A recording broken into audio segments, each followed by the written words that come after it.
Hi, it's Natalie from Odd Page Society. Today I'm going to go through the second stage of fixing your book after we've sewn in our covers and we have attached the back spine of our book to our cover. What I did when I was designing this book is I chose various papers to do my book with. This happened to be one that I wanted to go on the inside of my front cover. So my front cover is here.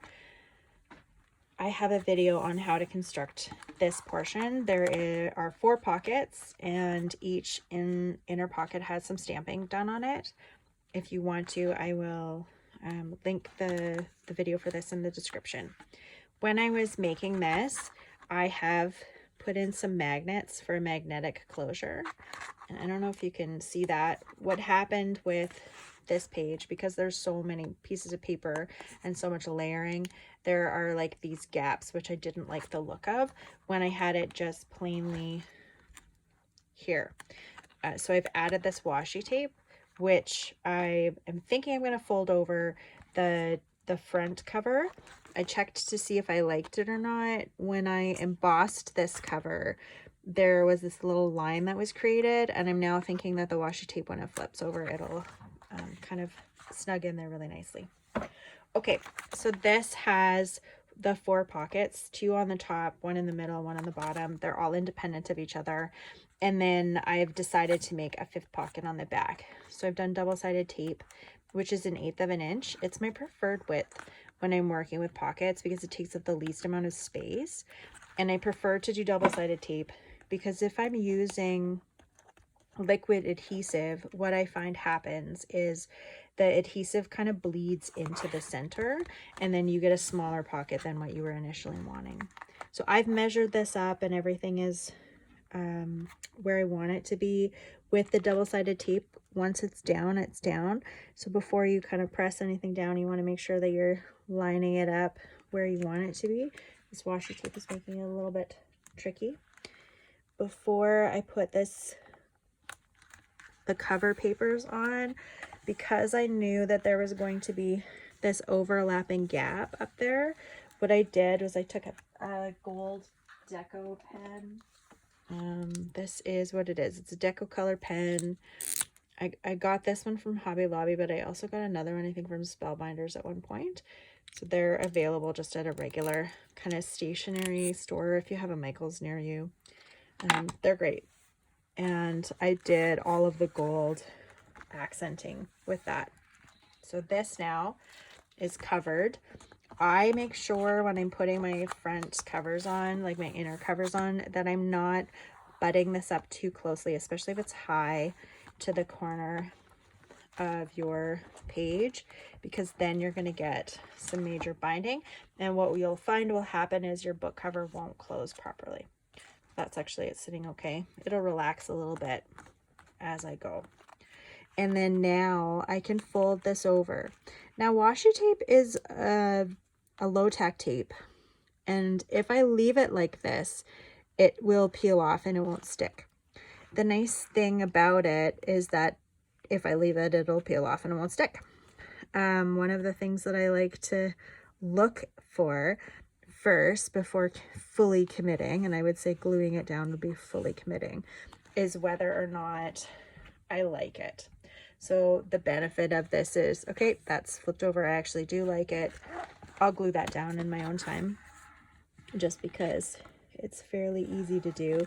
It is a bit wonky. It's wider on the top than it is on the bottom, but I'm not too worried about it. So I'm going to leave it. So that is our front cover. This snugs under here and it's a magnetic closure.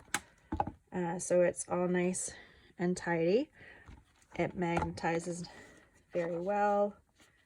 There's a magnet here that's supposed to be magnetic, but doesn't seem like it's in the right orientation, which is unfortunate. Anyway, so there's that.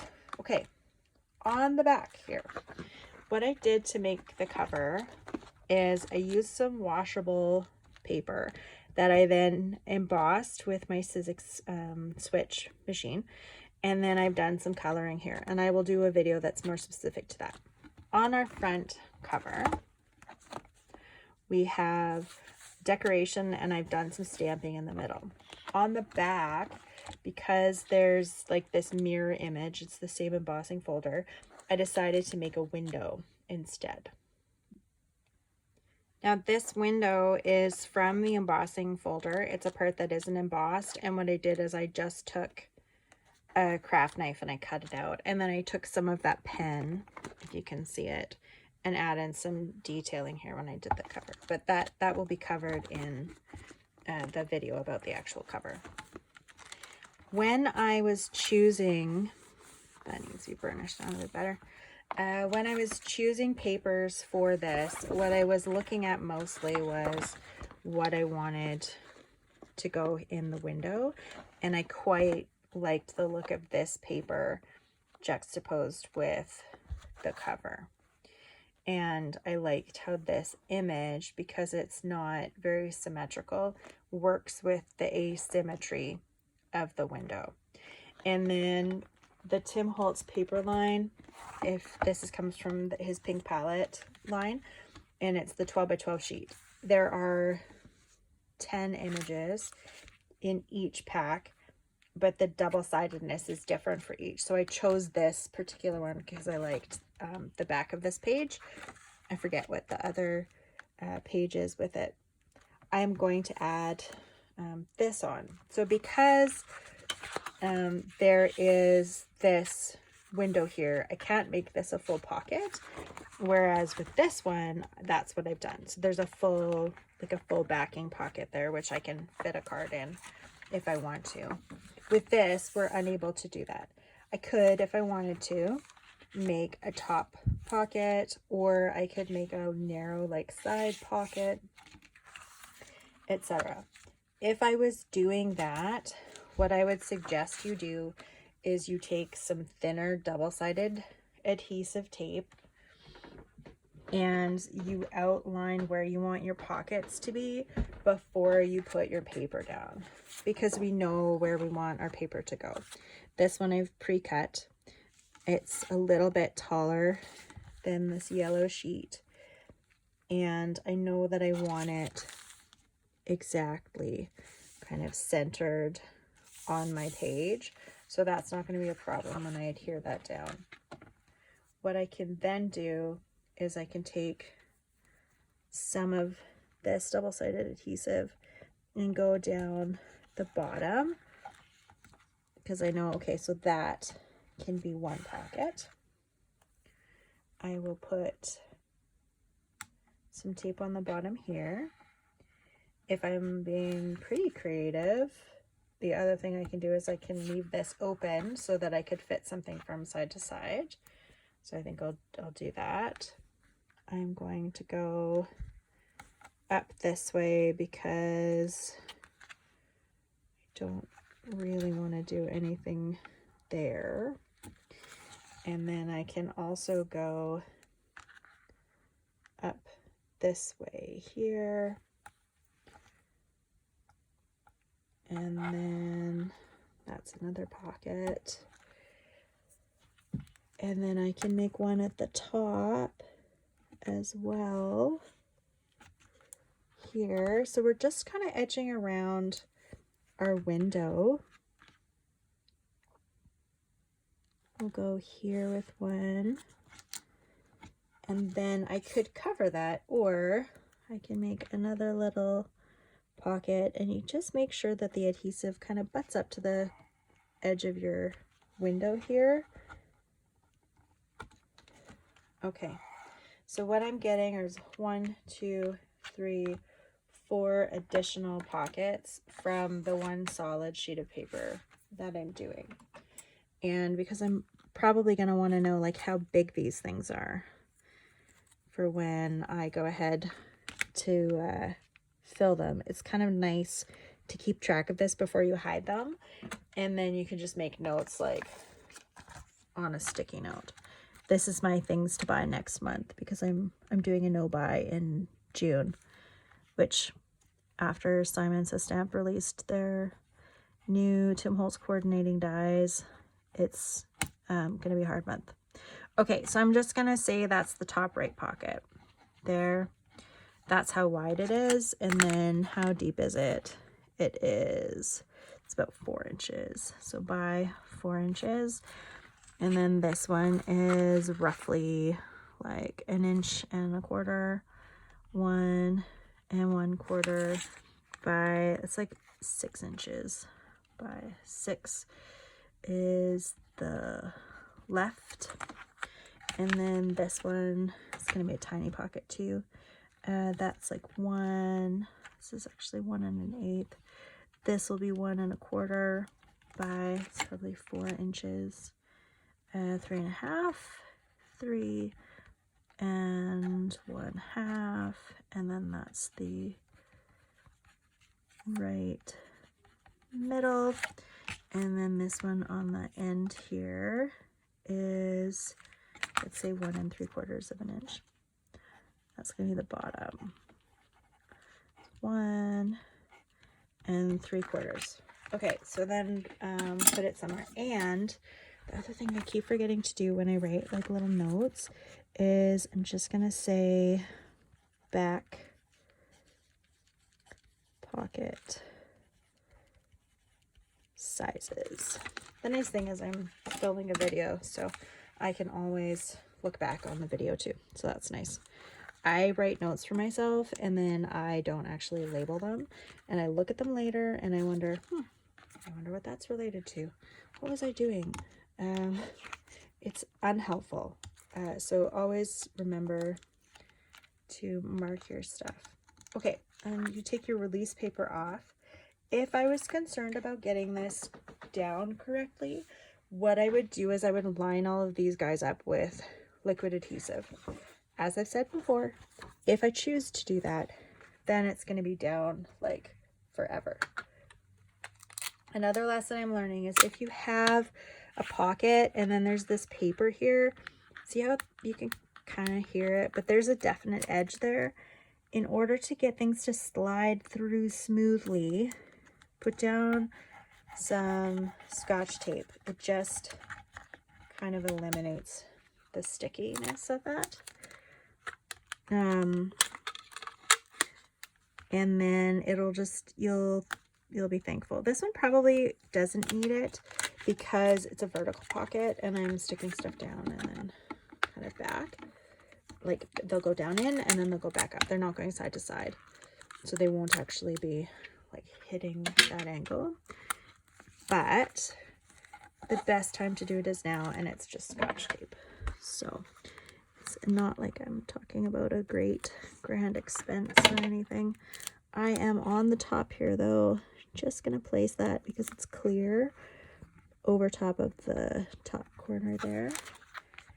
And I think based on that, we should be pretty good here. Okay, so we're good to go. Always make sure you haven't flipped your orientation. I went ahead and I ink blended a little bit with antique linen, which goes perfectly with this particular paper, just around the outside a little bit.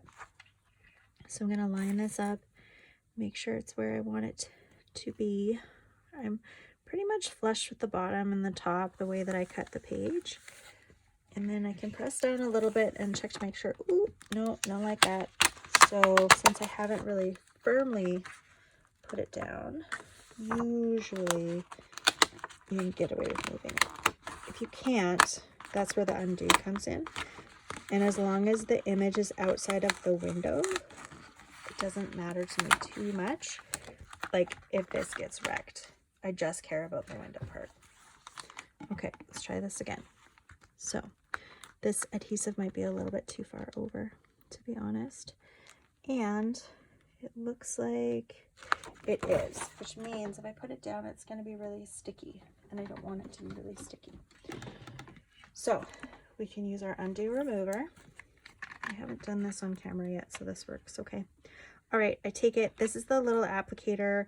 A little bit of it comes out here. It is smelly, so make sure you've got some good like air circulation. You're well ventilated. That's what it is. You're a well ventilated room. Couple drops on there. Put your finger over the nozzle. That's important. And then you just kind of let it slide down, and then you slide the device underneath your double-sided adhesive to take the double-sided adhesive off. If you were taking paper off and you're leaving the double-sided adhesive on, once you let it dry from the undo, like, it'll be sticky again. If you need more, just a few more drops, then you plug it with your finger again, and then you just nudge it all the way forward, and then there we go. It's done. All right, so I'm gonna put the cap on that. I'm gonna let it dry. It does look liquidy, like you can see that the paper wets, but it's not a water-based medium. All right, it is, there are some danger warnings, so just be mindful of that when you're using any type of chemical.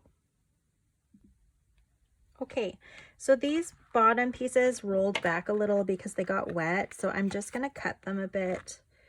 They do make your scissors gummy with the double-sided tape if you use them a lot, and then you just use the undo or any other type of adhesive remover just to remove it off of your scissors. So what I can do now, if I'm worried that like this side of my page isn't going to go down nicely on the corner, is I take my double-sided tape. I'm using my 1/4 inch because my 1/2 inch is somewhere.